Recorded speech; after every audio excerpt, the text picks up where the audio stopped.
anchored in trust. Driven by unity, we are the Anchor Point Cooperative Union of Navotas City. Together, we unite local cooperatives to build a stronger and more progressive community.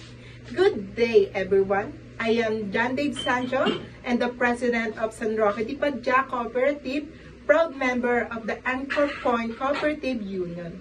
I am Julina S. Santos, proud President of Bagumbayan South Fishermen Cooperative, proud member of the Anchor Point Cooperative Union.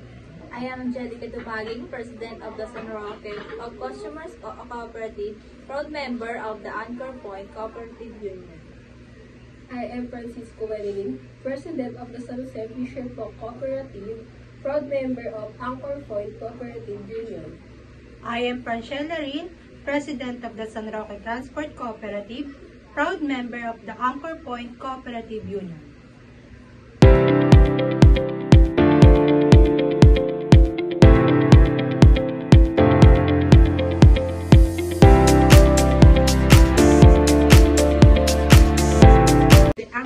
Cooperative Union, established in 2025, serve as the United Voices of Navotas City Cooperatives.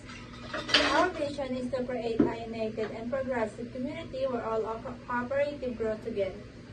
Our mission is to empower member cooperatives through education, collaboration, and sustainable programs. Our purpose is to connect and support all cooperatives in Navotas, ensuring that every member stands strong. We believe in the power of cooperation.